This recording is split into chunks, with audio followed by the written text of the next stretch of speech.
సమరం ప్రగతి ఛానల్కు స్వాగతం. క్రిందటి ఎపిసోడ్లో 75 వసంతాల రాజ్యాంగం గురించి కొన్ని విశేషాలను తెలుసుకున్నాం కదా. ఈరోజు మరికొన్ని విశేషాలను తెలుసుకుందాం. అసలు ఆ రోజే భారత రాజ్యాంగం ఎందుకు అమలైందో ఇప్పుడు చూద్దాం. రాజ్యాంగ రచన 1949 నవంబర్ 26నే పూర్తయి ఆమోదం పొందిన 1950 జనవరి 26 నుంచి రాజ్యాంగం అమల్లోకి వచ్చింది. ఆమోదమయ్యాక 2 నెలలు ఎందుకు ఆలస్యమైంది? దీని వెనుక ఓ కారణం ఉంది. భారతదేశానికి సంపూర్ణ స్వరాజ్యాన్ని కాంక్షిస్తూ 1929-30 మధ్య కాలంలో ఉద్యమం ఉధృతంగా సాగింది. దశల వారీగా స్వాతంత్రం ఇస్తామంటూ బ్రిటిష్ ప్రభుత్వం మభ్యపెట్టసాగింది. దీంతో తక్షణ స్వాతంత్రం కోసం నెహ్రూ, సుభాష్ చంద్రబోస్ డిమాండ్ చేశారు. 1929 డిసెంబర్ 31న నెహ్రూ త్రివర్ణ పతాకాన్ని ఎగరవేశారు. 1930 జనవరి 26న సంపూర్ణ స్వరాజ్య ప్రకటన చేశారు. ఆ రోజు నుంచి జనవరి 26వ తేదీని భారత స్వాతంత్ర దినోత్సవంగా స్వాతంత్రోద్యమకారులు భావిస్తూ వచ్చారు.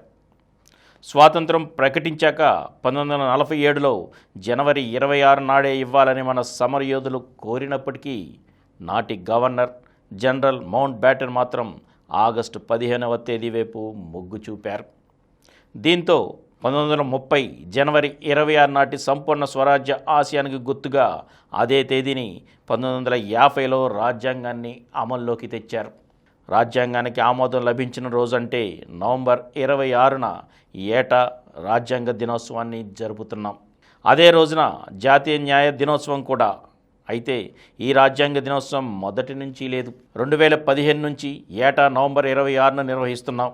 కారణం 2015 భారత రాజ్యాంగ నిర్మాత అంబేద్కర్ 125వ జయంతి సంవత్సరం. ఆయన 125వ జయంతి ఉత్సవాలను ఘనంగా జరపాలని నిర్ణయించిన నరేంద్ర మోదీ ప్రభుత్వం ఆ ఏడాది నుంచి నవంబర్ 26ను రాజ్యాంగ దినోత్సవంగా కూడా ప్రకటించింది. ఇక్కడ ఇంకొక విషయం తెలుసుకోవాలి. మన ఎంత పెద్ద దేశానికి మనం రాజ్యాంగం రాయలేమని బ్రిటిష్ పాలకులు మనకు సవాలు విసిరారు. మీరు రాజ్యాంగాన్ని రాయండి, అప్పుడే మీకు స్వాతంత్రం ఇస్తామని ప్రకటించారు. అదేమిటో ఇప్పుడు వివరంగా చూద్దాం.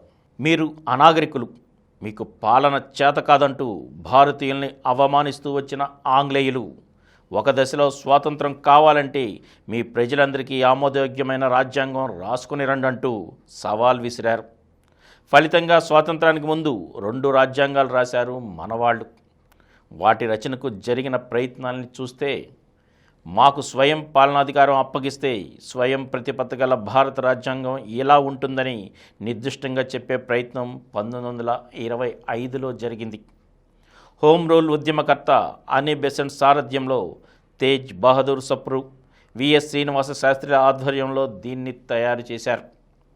బ్రిటన్ రాచరికానికి లోబడే సాగే స్వయం పాలనలో ప్రాథమిక హక్కులు, ఉచిత ప్రాథమిక విద్య, భావ ప్రకటన, స్వేచ్ఛ, వివక్ష లేని సమాజం ఇలా చాలా అంశాలను పొందుపరిచారు. దీన్ని కామన్వెల్త్ ఆఫ్ ఇండియా బిల్లుగా లేబర్ పార్టీ కీలక సభ్యుడు జార్జ్ లాన్స్బరీ బ్రిటన్ పార్లమెంటులో ప్రవేశపెట్టారు. కానీ ఎన్నికల్లో లేబర్ పార్టీ ఓడిపోవడంతో ఈ బిల్లు మరుగున పడిపోయింది. అదే సమయంలో బ్రిటన్ ప్రభుత్వంలో భారత వ్యవహారాలు చూసే మంత్రి లార్డ్ బిర్కెన్హెడ్ పార్లమెంట్లో మాట్లాడుతూ తమ దేశవాసులందరికీ ఆమోదయోగ్యమైన రాజ్యాంగాన్ని భారతీయులను రాసి చూపమండి చూద్దాం అంటూ సవాల్ విసిరారు.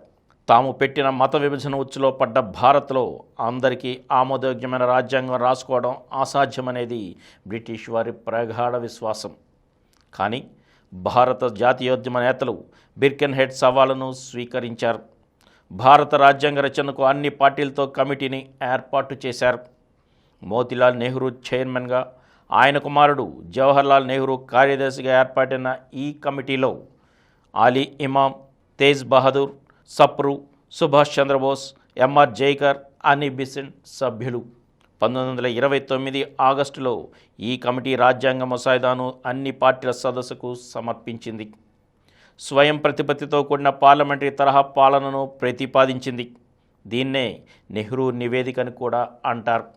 అప్పట్లో చాలా పత్రికలు ఈ నివేదికను స్వేచ్ఛ భారత మాగ్నా కార్టాగా అభివర్ణించాయి. అలా లిఖిత రాజ్యాంగం లేని ఆంగ్లేయులు రెచ్చగొడితే మన నాయకులు స్వాతంత్రానికి ముందు 2 సార్లు భారత రాజ్యాంగ రచనకు ప్రయత్నించారు. పాత 2 నివేదికల్లోని అనేక అంశాలకు తాజా రాజ్యాంగంలో చోటు లభించింది. ఇక ఇప్పటి మన భారత రాజ్యాంగాన్ని ఎలా తయారు చేశారో ఇప్పుడు చూద్దాం. మంచి ఎక్కడ ఉన్నా స్వీకరించమన్నారు పెద్దలు. భారత రాజ్యాంగ నిర్మాతలు ఆ పనే చేశారు. భారత రాజ్యాంగ తయారీ సమయంలో ప్రపంచంలోని రాజ్యాంగాలన్నింటినీ తిరగేశారు. వాటిలోంచి మనకు ఉపయోగపడే భావనలు తీసుకున్నారు. ఇలా మన సొంత ఆలోచనలకు ప్రపంచంలోని అత్యుత్తమ అంశాలను కలిపి మన రాజ్యాంగంలో పొందుపరిచారు. ఏ దేశం నుంచి ఏర్చికూర్చారో ఇప్పుడు చూద్దాం. అమెరికా రాజ్యాంగ ప్రవేశిక, ప్రాథమిక హక్కులు, సమాఖ్య ప్రభుత్వం, ఎలక్టోరల్ కాలేజ్, స్వతంత్ర న్యాయ వ్యవస్థ, శాసన, కార్య, న్యాయ వ్యవస్థల మధ్య అధికారాల విభజన, న్యాయ సమీక్ష.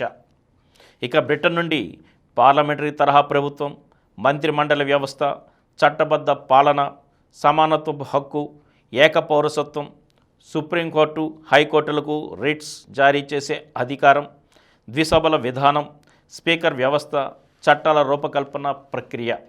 ఇక కెనడా శక్తివంతమైన కేంద్ర ప్రభుత్వం, సమాఖ్య వ్యవస్థ, కేంద్ర రాష్ట్రాల మధ్య అధికారాల పంపిణీ, కేంద్రానికి అవశిష్ట అంటే రెసిడ్యుయరీ అధికారాలు, గవర్నర్ల నియామకం, సుప్రీంకోర్టు పరిధి. ఇక ఐర్లాండ్ నుండి ఆదేశిక సూత్రాలు, రాష్ట్రపతి ఎన్నిక ప్రక్రియ, రాజ్యసభకు సభ్యులను రాష్ట్రపతి నామినేట్ చేసే విధానం. ఫ్రాన్స్ నుండి గణతంత్ర, సమానత్వం, స్వేచ్ఛ, సౌభ్రతత్వ భావనలు. ఆస్ట్రేలియా నుండి ఉమ్మడి జాబితా, ఉభయ సభల సంయుక్త సమావేశ, స్వేచ్ఛ, వాణిజ్యం. రష్యా నుండి ప్రాథమిక విధులు, ప్రవేశికలోని సౌమ్యవాద, ఆర్థిక, రాజకీయ న్యాయ భావనలు. జర్మనీ నుండి అత్యయిక పరిస్థితుల్లో ప్రాథమిక హక్కుల రద్దు, ఆ సమయంలో కేంద్రానికి అదనపు అధికారాలు. ఇక దక్షిణాఫ్రికా నుండి రాజ్యసభ సభ్యుల ఎన్నిక, రాజ్యాంగ సవరణలు. జపాన్ నుండి న్యాయ సూత్రాల గురించి తీసుకున్నారు. ఇక దీని రూపకర్తలు ఎవరో చూద్దాం. 1946 డిసెంబర్ 6న రాజ్యాంగ పరిషత్ ఆవిర్భావం జరిగింది. ఎన్నికైన ప్రముఖుల్లో జవహర్లాల్ నెహ్రూ, భారత జాతీయ కాంగ్రెస్, బాబు జగ్జీవన్ రామ్, కార్మిక వర్గం, Mohammad Ali Jinnah, Muslim League, doctor BR Ambedkar, schedule కులాలు, శ్యామాప్రసాద్ ముఖర్జీ, ఎంఆర్ జయకర్, హిందూ మహాసభ, సర్వేపల్లి రాధాకృష్ణన్, సరోజినీ నాయుడు తదితరులు ఉన్నారు. తెలుగు నేతల్లో టంగుటూరు ప్రకాశం పంతులు, నీలం సంజీవరెడ్డి, పట్టాభి సీతారామయ్య, దుర్గాబాయి దేశ్ముఖ్, కళా వెంకట్రావు, కల్లూరు సుబ్బారావు, మోటూరు సత్యనారాయణ, ఎన్జి రంగా, బొబ్బిలి రామకృష్ణ రంగారావు ఎన్నికయ్యారు. ఇక రాజ్యాంగాన్ని రూపొందించేందుకు 1947లో ముసాయిదా కమిటీ ఏర్పడింది. దీనికి అంబేద్కర్ అధ్యక్షుడిగా ఉన్నారు. దీంట్లో 7 సభ్యులతో కూడిన ప్రధాన కమిటీతో పాటు కొన్ని ఉప కమిటీలు ఏర్పడ్డాయి. 15 మంది మహిళలు రాజ్యాంగ సభలో తమ వాదనను వినిపించారు. ఇండియన్ సివిల్ సర్వీస్ అంటే ఐసిఎస్ అధికారి సర్ బెనగల్ నరసింగరావు సభకు సలహాదారులుగా నియమితులయ్యారు. రాజ్యాంగ రచన కమిటీలోనూ సభ్యులయ్యారు. ఇక దీన్ని ఎవరు చేశారు, ఎలా చేశారో చూద్దాం. అనేక ప్రయత్నాల తర్వాత మన రాజ్యాంగం ఓ కొలిక్కి వచ్చింది. ఇక దానిని సరిగ్గా కూర్పు చేసి ప్రింట్ చేసే సమయంలో జవహర్లాల్ నెహ్రూకి ఓ ఆలోచన వచ్చింది. మన రాజ్యాంగానికి ఏదైనా ప్రత్యేకత ఉండాలని భావించారు. చేతి రాతతో రాజ్యాంగాన్ని లిఖిస్తే బాగుంటుందన్న ఆలోచనతో ఇటాలిక్ చేతి రాతలో నిపుణులు తమను సంప్రదించాలంటూ రేడియోలో ప్రకటన జారీ చేశారు. దీంతో అందమైన అక్షరాలు రాయటంలో దిట్టగా పేరొందిన ప్రేమ్ బెహరీ నారాయణ్ రాయ్జుదా ముందుకు వచ్చారు. రాజ్యాంగం మొత్తం రాయడానికి ఎంత సొమ్ము తీసుకుంటారని నెహ్రూ అడగ్గా, ఒక్క పైసా కూడా అవసరం లేదు, దేవుడి దయ వల్ల నా వద్ద అన్నీ ఉన్నాయి, నా జీవితం పట్ల సంతృప్తిగా ఉన్నాను, కానీ నాదొక చిన్న విన్నపం, రాజ్యాంగంలోని ప్రతి పేజీలో నా పేరును, చివరన మా తాత రాంప్రసాద్ సక్సేనా పేరు రాస్తానని ప్రేమ్ బదులిచ్చారు. అందుకు అంగీకరించిన నెహ్రూ రాజ్యాంగాన్ని లిఖించే బాధ్యతను ప్రేమ్కు అప్పగించారు. స్వదస్తురితో రాజ్యాంగాన్ని లిఖించడానికి సిద్ధమైన రాయ్జుదా 1000 ఏళ్లు మన్నికగా ఉండే పార్చ్మెంట్ షీట్లపై రాజ్యాంగాన్ని లిఖించారు. దాదాపు 6 నెలల పాటు రాజ్యాంగ రచన సాగింది. 395 అధికరణలు, 8 షెడ్యూళ్లను లిఖించారు. 432 పాళీలను ఉపయోగించి రాసిన రాజ్యాంగం మూల ప్రతులను ఢిల్లీలో ఉన్న పార్లమెంట్ భవనంలోని గ్రంథాలయంలో చూడొచ్చు. హిందీలో మరొక కాలిగ్రాఫర్ వసంత్ వైద్య రాశారు. ఇంగ్లీష్, హిందీ భాషల్లో చేతిరాత్తో రాసిన ఈ ప్రతులను హీలియం నింపిన పెట్టెల్లో భద్రపరిచారు. ఇక శాంతినికేతన్కు చెందిన నందన్లాల్ బోస్, ఆయన శిష్యుడు రామ్ మనోహర్ సిన్హాలు సనాతన భారతీయ ప్రతీకలతో పాటు జాతీయోద్యమంలోని నేతలు, ఘట్టాల దాకా వివిధ అంశాలను రాజ్యాంగంలోని ప్రతి పేజీలో చిత్రించారు.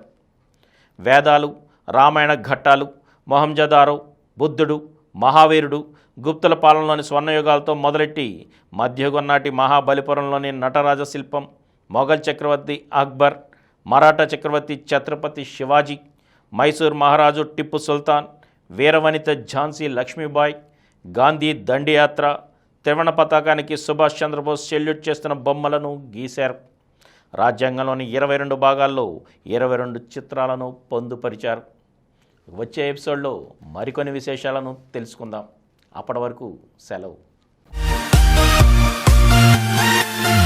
ఈ కార్యక్రమం మీకు ఎంతో నచ్చింది కదా. ఇటువంటి మరిన్ని వీడియోల కోసం అనతి కాలంలోనే 20 కోట్ల వ్యూస్ సాధించిన సమరం ఛానల్ సమర్పించు సమరం ప్రగతి ఛానల్కు సబ్స్క్రైబ్ చేయండి, లైక్ చేయండి, మీ ఫ్రెండ్స్కి షేర్ చేయండి. అలాగే ప్రక్కనున్న గంట సింబల్ని ప్రెస్ చేయడం మర్చిపోకండి.